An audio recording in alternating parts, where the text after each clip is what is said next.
انسان کا شرف، اس کی عزت اور اس کا وقار علم ہے۔ اس لیے سیدنا علی المرتضیٰ فرماتے ہیں ہم اللہ کی تقسیم پہ راضی ہو گئے، اس نے ہمیں علم عطا کر دیا اور جاہلوں کو مال دیا۔ مال سے علم افضل ہے۔ حضرت عبداللہ ابن عباس رضی اللہ تعالیٰ عنہ فرماتے ہیں، ابن عساکر نے اپنی تاریخ میں لکھا کہ حضرت سلیمان علیہ السلام کو اختیار دیا گیا، چاہے مال لے لو، چاہے سلطنت لے لو، چاہے علم لے لو۔ تو انہوں نے کہا مالک مجھے علم عطا کر دے، کہا اس کے صدقے مال اور سلطنت بھی عطا کر دی۔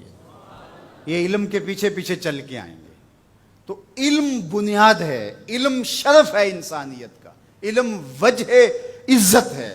اس لیے علم حاصل کرنا یہ زندگی کی خوبصورتی ہے، اور ہم تو جس دین سے تعلق رکھتے ہیں اس دین کا آغاز ہی اقرا سے ہوتا ہے، اور ہمیں آخری سانس تک علم حاصل کرنے کی تلقین کی گئی۔ اطلب العلم من المہد الی اللحد، آپ ماں کی گود سے لے کر کے قبر کی آخری اینٹ تک علم حاصل کرتے رہیں، اور اس کے لیے سنگلاخ پہاڑوں کا سفر بھی کرنا پڑے، صعوبتیں بھی سہنی پڑے، بلکہ فرمایا اطلب العلم ولو بالسین، اگر تمہیں چین بھی جانا پڑے تو علم تلاش کرنے کے لیے وہاں بھی جا پہنچو، راستوں کی مشقتیں سہو، تکلیفیں سہو، لیکن علم کشید کر کے لاؤ۔ یہ مومن کا گم شدہ خزانہ ہے۔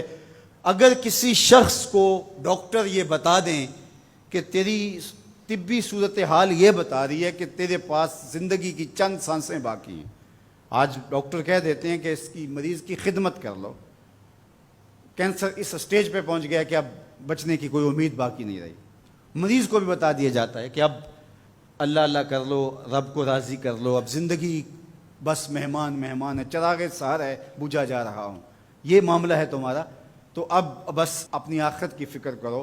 اب وہ کیا کرے جسے پتہ چلے کہ میرے پاس 2 دن ہیں، 3 دن ہیں، 5 دن ہیں، 10 دن ہیں، ڈاکٹر اندازہ بتا دیتا ہے، حتمی علم تو اللہ کے پاس ہے، تو وہ کہے کہ تم بس جانے والے ہو، تو کیا کرے؟ وہ نمازیں پڑھنے لگ جائے، نوافل پڑھے، روزے رکھے، صدقہ و خیرات کرے، یہ سب کرنا چاہیے اس کو، لیکن علماء نے کہا کہ وہ علم حاصل کرنے لگ جائے تاکہ اس کی موت حالت طالب علمی میں آئے۔ اور سنن دارمی میں روایت موجود ہے، حضور علیہ الصلوۃ والسلام کا فرمان کہ جو شخص علم حاصل کرنے میں مصروف ہوا اس لیے کہ اسلام کو زندہ کرے، فوت ہو گیا، وہ علم حاصل کرتے کرتے طالب علمی کے دوران انتقال کر گیا، قیامت کے دن اس کے اور نبیوں کے درمیان صرف 1 درجے کا فرق ہوگا۔ علم کی وجہ سے اس کو یہ شان اور یہ عظمت نصیب ہوگی۔ تمام علماء اس پہ متفق ہیں کہ علم عمل سے بہتر ہے، اس لیے کہ عمل صفت العبد ہے اور علم صفت اللہ ہے، صفت باری تعالیٰ ہے، صفت معبود ہے۔ معبود کی صفت عبد کی صفت سے افضل ہوتی ہے، تو علم جو ہے وہ افضل ہے عمل سے، عبادات سے۔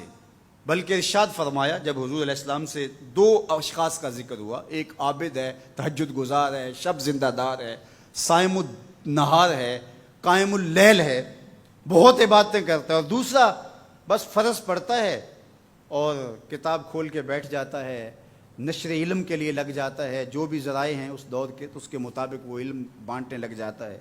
تو دونوں کے بارے میں پوچھا گیا تو آقا کریم نے کیا جواب دیا؟ فضل العالم علی العابد کا فضلی علی ادناکم، عالم کی فضیلت عابد پر اس طرح ہے جس طرح تم میں سے ایک عام آدمی پر میری فضیلت ہے۔ عالم کا موازنہ جاہل سے یہاں نہیں ہو رہا کہ جو مطلق جاہل ہے اور ایسا جاہل کہ جو عمل سے بھی خالی ہے۔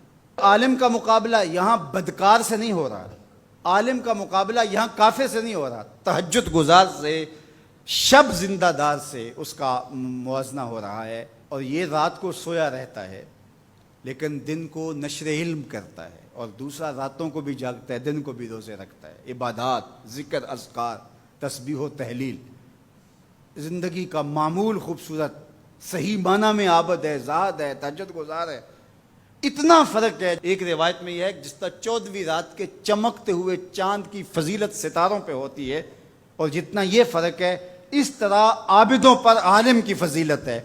تو یار اگر وہ عالم ساتھ عابد بھی ہو وہ عالم ساتھ تہجد گزار بھی ہو، شب زندہ دار بھی ہو، تو پھر اس کے درجے کتنے بلند ہوں گے۔ اس لیے فرمایا کہ صبح اس حال میں کر کہ تو عالم ہو یا طالب علم ہو یا علماء کی باتیں سننے والا ہو یا علماء سے محبت کرنے والا ہو۔ اور فرمایا ولا تکن خامسہ، پانچواں نہ بننا، پانچواں بنا تو ہلاک ہو جائے گا۔ اب میں اور آپ دیکھیں کہ ہم ان میں سے کس زمرے میں آتے ہیں۔ تو کہا یا خود عالم بن جا، یا علم سیکھنے والا بن جا، یا علماء کی بات سننے والا بن جا، یا ان کے ساتھ محبت کرنے والا بن جا۔ ولا تکن خامسہ، پانچواں نہ بننا۔ اللہ ان چاروں میں سے ہمیں کوئی بنا دے، اور ہم علم کے جمال کو اپنا اوڑھنا بچھونا بنا لیں۔ علم ہمارا حسن بن جائے، علم ہماری خوبصورتی بن جائے، اور علم ہماری زندگی کا وہ نور بن